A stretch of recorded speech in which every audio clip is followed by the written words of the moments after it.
नमस्कार साथियों, आप सभी का टॉक में स्वागत है। आज के इस वीडियो विश्लेषण में हम नगर निगम चुनाव में सुप्रीम कोर्ट फाइनल फैसला क्या लेता है उस पर विश्लेषण करेंगे।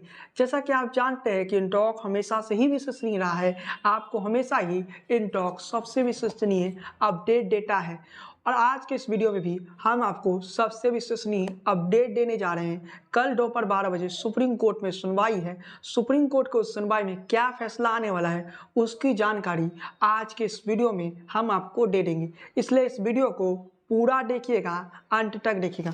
इस वीडियो में आज हम आपको क्या बताने जा रहे हैं, चलिए आपको ये भी बताते हैं। आज के इस वीडियो में बताएंगे सुप्रीम कोर्ट में मामला कैसे पहुंचा और क्यों पहुंचा। काफ़ी सारे लोगों को इसकी जानकारी है, लेकिन फिर भी हम एक बार फिर से इस केस को पूरा समझने के लिए आपको बताएंगे ये केस सुप्रीम कोर्ट कैसे पहुंचा। दूसरा विषय है कि ट्रिपल टेस्ट की प्रक्रिया क्या है और कैसे किया जाता है।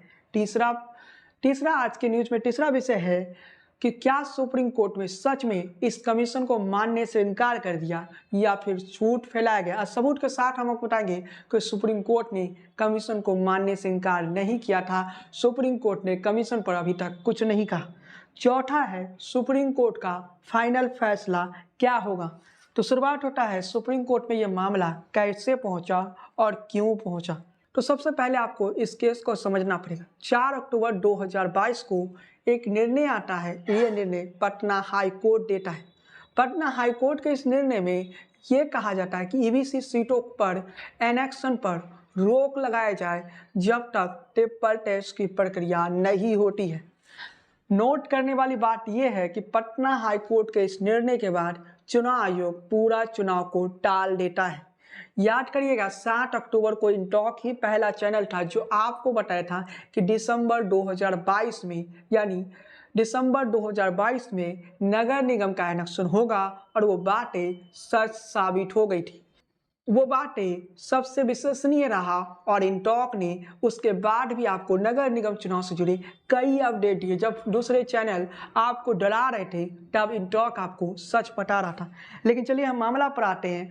तो 4 अक्टूबर को पटना हाई कोर्ट ये फैसला सुनाता है कि ईवीसी सीटों पर चुनाव को रोका जाए तब तक के लिए जब तक ईवीसी आयोग गठित नहीं किया जाता है और ईवीसी सीटों का आरक्षण का समीक्षा नहीं करवाया जा सकता है। बिहार सरकार के पास एक विकल्प था कि ईवीसी सीटों को सामान्य सीट घोषित करके चुनाव करवाया जा सकता था। तब बिहार सरकार को ट्रिपल टेस्ट की प्रक्रिया करवाने की जरूरत नहीं पड़ती। लेकिन बिहार सरकार आरक्षण के साथ चुनाव करवाना चाहता था, इसलिए बिहार सरकार एक बार फिर पहुंच पटना हाई कोर्ट में। फिर क्या होता है वो बताते हैं। पटना हाई कोर्ट पर पुनर्विचार याचिका में बिहार सरकार के जो पक्ष के वकील हैं वो कहते हैं कि हम लोग ट्रिपल टेस्ट की प्रक्रिया करवाने के लिए तैयार हैं। उस समय बिहार सरकार के जो वकील है पटना हाई कोर्ट को ये भी बताया कि हम सुप्रीम कोर्ट की गाइडलाइन और पटना हाई कोर्ट जो गाइडलाइन को निर्धारित करेगी उस गाइडलाइन पर चुनाव करवाने के लिए तैयार है। उसी वक्त में लॉर्ड ने जब चुनाव आयोग के एडवोकेट से ये सवाल पूछा कि आप लोग चुनाव कब तक करवा सकते हैं, तो पर उस वक्त चुनाव आयोग ने कहा कि ट्रिपल टेस्ट की प्रक्रिया के साथ हम लोग 31 दिसंबर 2022 से पहले चुनाव कंप्लीट करवा लेंगे। और वो बातें वाकई चुनाव आयोग ने सच कहा और चुनाव आयोग ने वैसा करके भी दिखाया। उसके बाद ईवीसी आयोग अपने काम पर लग जाता है। उसके बाद क्या होता है जानिए।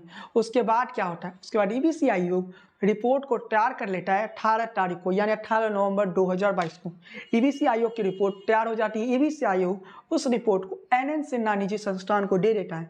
एनएन सिन्हा जो कि 50,000 परिवारों का सैंपल साइज जुटाया था ईवीसी आरक्षण के मुद्दे पर, क्योंकि सरकार ने उसी संस्थान को सर्वे करने की जिम्मेदारी दी थी और इसके अलावा रोस्टर की प्रक्रिया को तय करने की जिम्मेदारी भी उसी संस्थान को दिया गया था।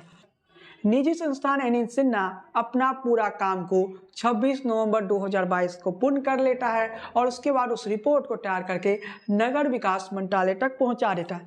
28/11/2022 को कुछ लोग सुप्रीम कोर्ट पहुंचते हैं और कहते हैं मिलॉर्ड देखिए ना, ये जो डेडिकेटेड कमीशन गठित हुई है ना, बिहार सरकार ने गठित किया है ना, वो कमीशन सही नहीं है, उस कमीशन पर आप रोक लगाइए। तो उसके बाद 28/11/2022 को सुप्रीम कोर्ट एक फैसला देता है जो कि लेटर आपको दिखाते हैं। 28/11/2022 के सुप्रीम कोर्ट के फैसला यानी जो ऑर्डर की कॉपी सामने आई, उस ऑर्डर की कॉपी में सुप्रीम कोर्ट कहता है कि बिहार सरकार 4 से 5 सप्ताह के अंदर जवाब दे और तब तक हम ईवीसी आयोग को काम करने से रोकते हैं।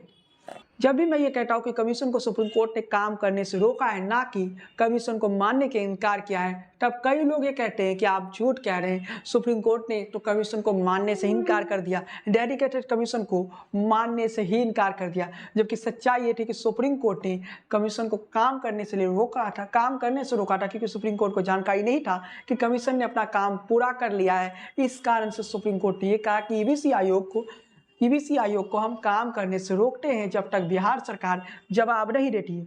अब आगे इस कहानी में क्या होता है वो बताते हैं। इसके बाद सुशील मोदी एक ट्वीट करते हैं और सुशील मोदी लगातार ट्वीट करते हैं कि जो ईबीसी आयोग गठित हुई थी उस ईबीसी आयोग को सुप्रीम कोर्ट ने मानने से इनकार कर दिया और लगातार भारतीय जनता पार्टी इस मुद्दे पर आवाज उठा रही। खासकर सुशील मोदी काफ़ी सक्रिय रहे। लेकिन सुप्रीम कोर्ट ने यह कहा था कि अगर कमीशन गठित नहीं हुआ है तो कमीशन को गठित नहीं करना है तब तक जब तक बिहार सरकार जवाब नहीं देती। अगर गठित हो गया तो उसे काम करने से रोकते हैं। काम तो पहले से पूरी हो चुकी थी, रिपोर्ट तो बिहार सरकार के नगर विकास मंत्रालय के पास पहले से आ चुका था, 2 दिन पहले आ चुका था सुप्रीम कोर्ट के फैसला से। उसके बाद 30 तारीख को बिहार सरकार एनेक्शन का ऐलान कर देती। उसके बाद विपक्ष का आरोप लगता है, खासकर सुशील मोदी का यह आरोप है कि बिहार सरकार ने सुप्रीम कोर्ट की अवमानना की, जबकि सच्चाई था बिहार सरकार ने सुप्रीम कोर्ट की अवमानना नहीं की थी, क्योंकि सुप्रीम कोर्ट के ऑर्डर की कॉपी में कहीं भी स्टे ऑर्डर नहीं था। अगर स्टे ऑर्डर होता तब बिहार सरकार चुनाव करवाती तो वो गलत माना जाता। बिहार सरकार ने कानूनी तरीके से चुनाव करवाया था, इसलिए सुप्रीम कोर्ट ने उस वक्त चुनाव को नहीं रोका था। जब एक याचिका गया था, एक बार फिर से उस याचिका को पढ़कर सुनाते हैं। कई लोग कहते हैं कि मैं झूठ बोल रहा था, तो जब बिहार सरकार ने चुनाव का ऐलान कर देता है उसके बाद एक याचिका दायर होता है और वो याचिका जल्दबाजी में सुनवाई के लिए था। उस याचिका में क्या कहा गया, उसी याचिका से समझ लीजिए कि सुप्रीम कोर्ट ने काम करने से रोका था। उसी याचिका से आपको समझ में आ जाएगा कि सुप्रीम कोर्ट ने कमीशन को मानने से इनकार नहीं किया था, बल्कि सुप्रीम कोर्ट ने काम करने से रोका था। चलिए उस याचिका में क्या कहा गया वो हम आपको पढ़कर सुनाते और यहाँ स्क्रीन पर भी लगाते। सुप्रीम कोर्ट में दायर जनहित याचिका में कहा गया कि सरकार ने आरक्षण के बारे में बिना कुछ सोचे समझे नगर निगम चुनाव करवाए। इस याचिका में यह भी कहा गया कि जब सुप्रीम कोर्ट पहले से ही अति पिछड़ा आयोग राजनीतिक पिछड़ेपन को निर्धारित करने के लिए बनाए गए डेडिकेटेड कमीशन पर काम पर रोक लगा चुका है, तो ऐसे में उसी कमीशन के रिपोर्ट को आधार बनाकर चुनाव की तारीखों का ऐलान कैसे कर देता है, यानी चुनाव की तारीखों का ऐलान चुनाव आयोग कैसे कर देता है, ये इस याचिका में दायर की गई, इस याचिका में लिखा गया है। अब इस याचिका के एक शब्द को पकड़िए कि ये जो जल्दबाजी में सुनवाई के लिए याचिका दायर किया गया था उसमें इन लोगों ने क्या कहा था। इसमें ये लोग कहते हैं कि जिस डेडिकेटेड कमीशन पर सुप्रीम कोर्ट ने 28/11/2022 को काम करने से रोका, उसी कमीशन के रिपोर्ट के आधार पर चुनाव कैसे करवाया गया। अब इन लोगों को ये समझ में नहीं आया कि बिहार सरकार ने ये रिपोर्ट इन लोगों को शायद ये पता नहीं था, या ये लोग सब कुछ जानते हुए जानबूझकर सुप्रीम कोर्ट गए किसी भी प्रकार से। उस समय इन लोगों को चुनाव रुकवाना था कि बिहार सरकार को ये रिपोर्ट 26 तारीख को ही मिल गई थी और सुप्रीम कोर्ट ने रोक कब लगाया था 28/11/2022 को। उससे पहले रिपोर्ट भी तैयार हो गया था और बिहार सरकार को मिल भी गया था। यह अलग बात है कि बिहार सरकार ने उस समय रोस्टर की प्रक्रिया को सार्वजनिक नहीं किया। इसके पीछे के कारण क्या है ये तो बिहार सरकार ही बताएगा।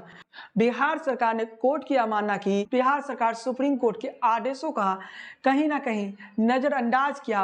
पहली चीज समझ लीजिए, सुप्रीम कोर्ट ने स्टे ऑर्डर नहीं दिया था। ऑर्डर की कॉपी जो दिखाया जाता है उसमें जवाब देने को कहा था 4 से 5 सप्ताह के अंदर।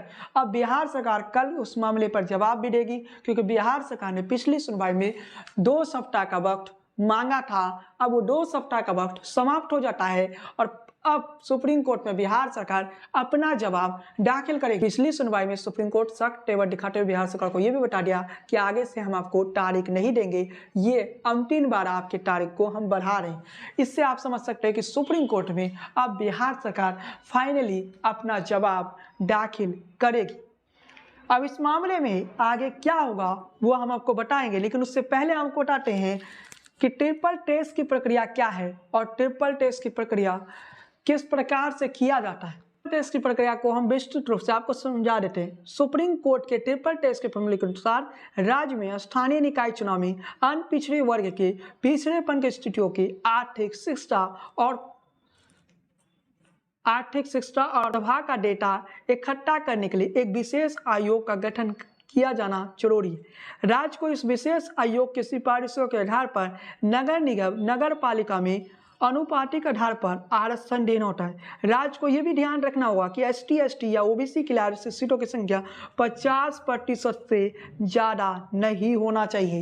तो आपको बताते चले कि ट्रिपल टेस्ट की प्रक्रिया के लिए सुप्रीम कोर्ट ने 2010 में एक गाइडलाइन तय किया था, क्योंकि 2010 में एक जनहित याचिका गया जिसमें यह बताया गया कि राज्य सरकार अपनी राजनीतिक फायदा को देखते हुए आरक्षण को बढ़ाता जा रहा है। राज्य सरकार अपनी राजनीतिक लाभ के लिए आरक्षण की जो सीमा है ना, वो जो सही लोगों को आरक्षण मिलनी चाहिए उन लोगों को आरक्षण ना देकर बल्कि जातीय समीकरण के तहत आरक्षण देता है। सुप्रीम कोर्ट ये गाइडलाइन तय करता है कि ट्रिपल टेस्ट की प्रक्रिया करवाए बिना लोकल बॉडी का आरक्षण नहीं हो सकता है। सुप्रीम कोर्ट का वो गाइडलाइन में क्या कहा गया था उस पर भी हम कभी चर्चा करेंगे, लेकिन एक बार फिर से हम लौटते हैं कि सुप्रीम कोर्ट में क्या फाइनल फैसला होने वाला है।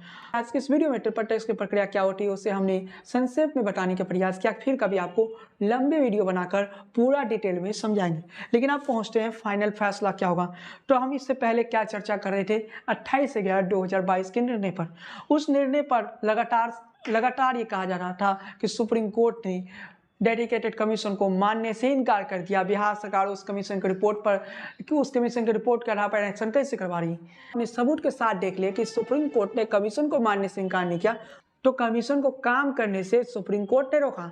ये नहीं कहा कि कमीशन को हम मानने से इनकार कर देते। ये सारी बातें आप तक झूठ फैलाया जा रहा है। कुछ चैनल तो ऐसे भी हैं जो हर दिन एक नए सुनवाई की बात करते हैं, लेकिन अलग हर दिन सुनवाई नहीं होता है। कल ही सुनवाई है 15 फरवरी को, दोपहर 12 बजे भी है। इसके अलावा केस नंबर भी हम आपको केस नंबर जो है वो भी हम आपको बता देते हैं। केस नंबर 367 और 24 है और 2022 है, वो भी हम आपको बता देते हैं। चलिए केस नंबर क्या है वो भी हम आपको दिखा देते हैं स्क्रीनशॉट। ये केस नंबर है और इस केस नंबर को आप सुप्रीम कोर्ट के वेबसाइट पे या सुप्रीम कोर्ट का जो ऐप है उसमें डालिएगा तो आपको पता चल जाएगा कि सुनवाई का समय क्या निर्धारित किया गया है। कुछ चैनल है जो आपको लगातार ही झूठ बता रहे हैं, उस झूठ से बचिए। अब फाइनल फैसला क्या होगा, तो सबसे पहले जान लीजिए कि इस मामले में सुप्रीम कोर्ट चुनाव रद्द नहीं करेगी।